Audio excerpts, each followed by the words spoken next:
Hi, this is Jimmy Yamagishi with the Songwriters Network and Songwriters Vantage. We're here at the IMC, the Independent Music Conference, put on almost semi-annually. Today it's at the famous Musicians Institute in Hollywood.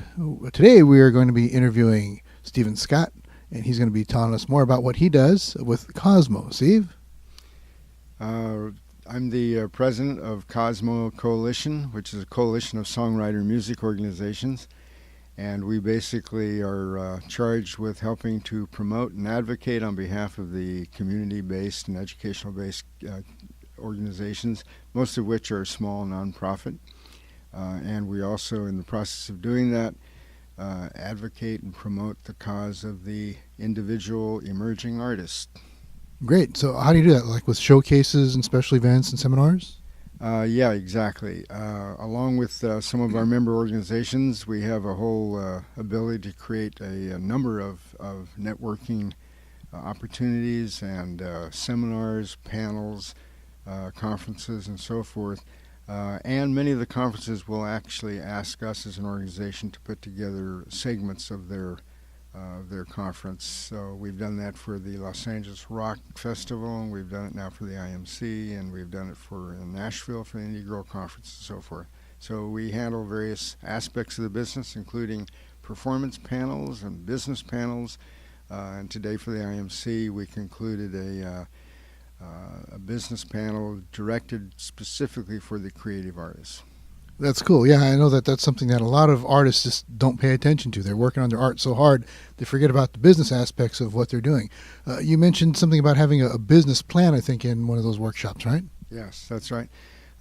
Because of my background in entertainment, where I've functioned as variously in business affairs and corporate affairs, I have a feeling for developing business plans, and also a good feeling for the creative artist and the specific needs that the creative artist has in trying to promote his independent small business.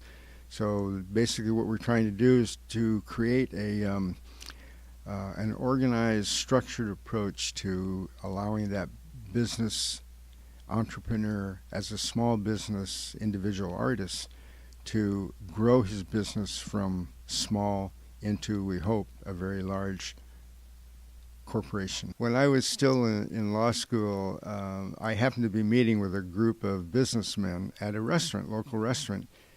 And these were, of course, my senior by many years, and they were all with deep pockets and wanting to get involved in entertainment.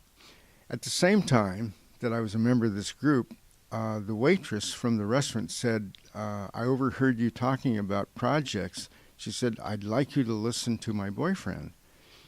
And I said, sure, that'd be fine. And I ended up listening to her boyfriend, who did, more or less an audition for me, which I wasn't really expecting. But here I was at their house, and I was immediately taken in by this artist. I mean, he had it, and I recognized it instantly. I said, boy. Not only was the material original, but his delivery of it was just right on and full of energy and just great performance potential. And I came back to the group and I said, hey, this is a guy that we've got to get involved in. This guy's got a career. And so they opted rather to go with a film. So they got involved with a film that was based on some of the work of Louis L'Amour. This one was a English producer. It was called Paper Tiger with David Niven, and it was a very good project. And they didn't take the opportunity to get involved in the career of Kenny Loggins. Kenny Loggins. Wow. There are a lot of things that you've covered in that workshop and seminar. What are some of the bullet points for that? Well, basically, the serious artist really does have to have some kind of a business plan. Many artists may take stabs at creating a career plan, but a business plan is something a little bit different, and that in turn is even different from a project plan. Let's say you want to get a project like a sound recording accomplished. All those different directions require different dynamics. A business plan for the creative artist is again a little bit different. What we do at Cosmo is we are becoming intermediaries, interfacing between the artist and the banking community and the investment community.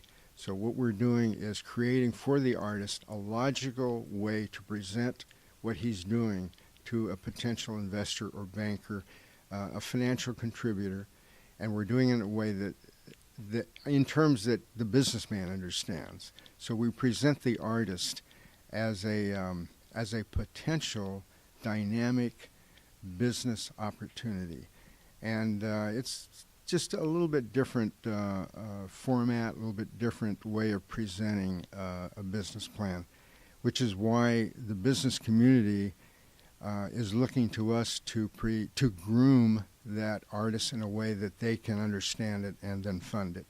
The thing that's interesting about the artist, songwriter, performer, he represents the single largest segment of small business in the United States. Now, part of that, there's a historic reason for it, but the fact is that's the largest segment of business, and it's underserved. And the reason it's underserved is because they don't know how to present themselves in a business fashion. So that's what we're doing. We're working with the Economic Development Council.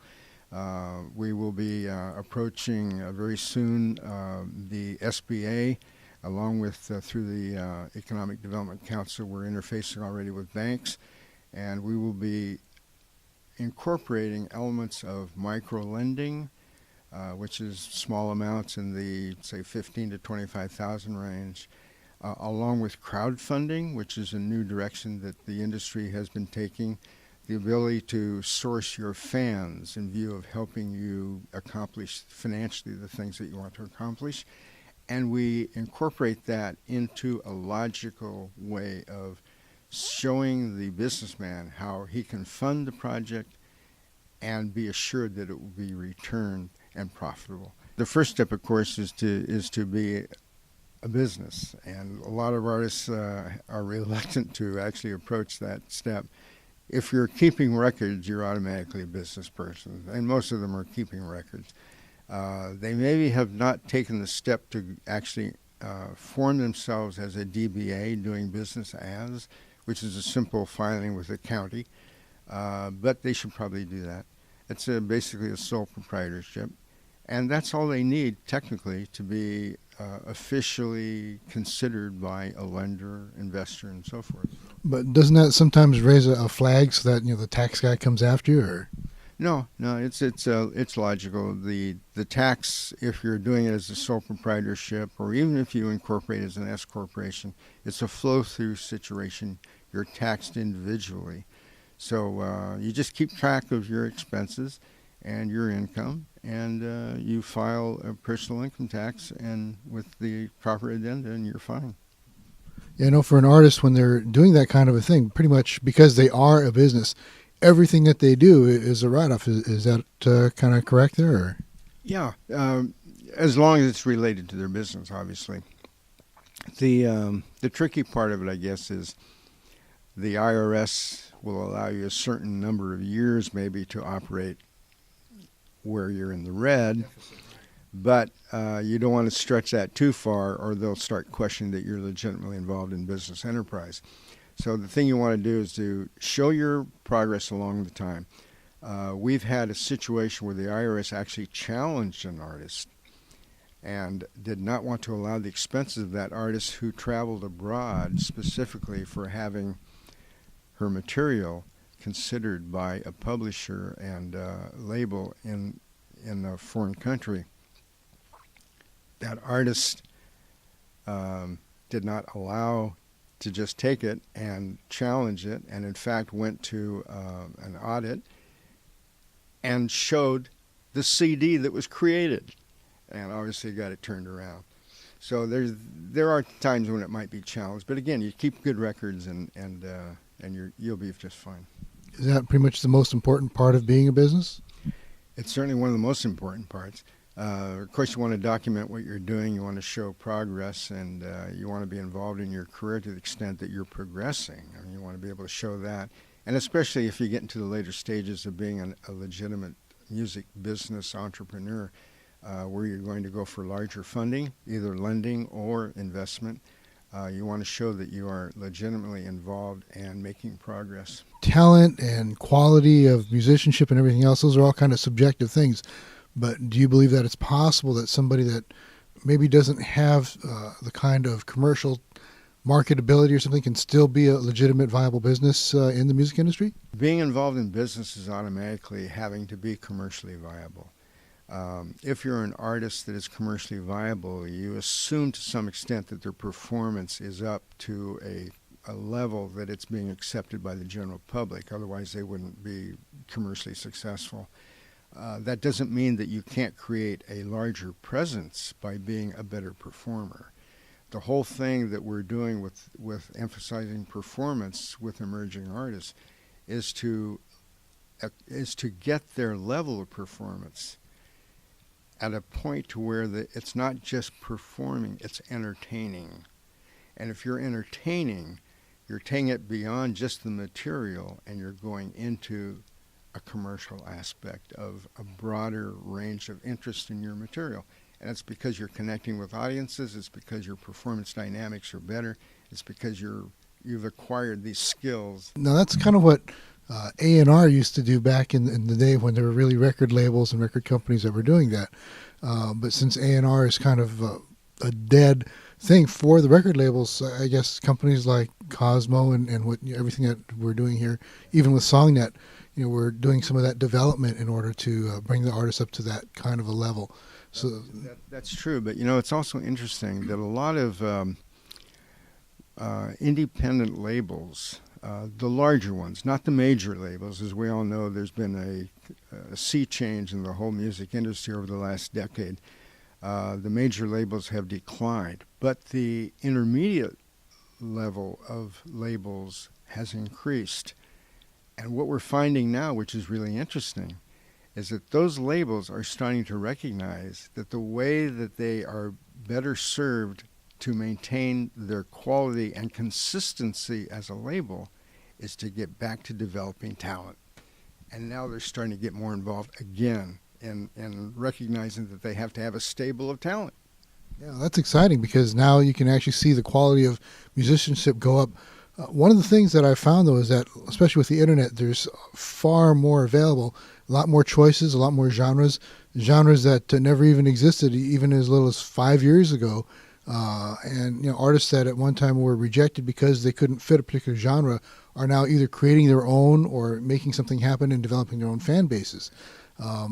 As far as what you're doing with Cosmo, are you seeing ways of developing that as well, or? Well, I think that's probably more commensurate with the growth of the internet. The internet has really been a democratizing effect on the whole industry, not just our industry, but all industries. The individual artist now has a way to connect with a specialty audience. He can create his own little world of interest, and he no longer is, let's say, obliged to do what the establishment wants him to do. Now, he may only have a fan base of a couple thousand people, but that's all it takes worldwide in order to sustain yourself. So that's partly why we've been able to create those little niches for some artists who wouldn't have been taken seriously otherwise. Yeah, that's true. And also in this day and age, there's so many different places when you go out to play live. They expect you to bring in a crowd, but sometimes you really can't. Yet, artists are successful. Artists are still making strides forward and finding their own niche, like you're saying, and making things happen. So that's exciting. Well, anyway, we'd like to thank Steve Scott for a really great interview and a lot of really good information. My name is Jimmy Yamagishi with the Songwriters Network, www.thesongnet.org. And Steve is at Cosmo. Can you give them that web address also? Sure, www.cosmocoalition.org. cosmocoalition.org. And we can also find Stephen at different places like workshops and seminars with SongNet, Songs Live, Cosmo, and other things around the neighborhood here. So thanks again, Steve, and we look forward to hearing more from you.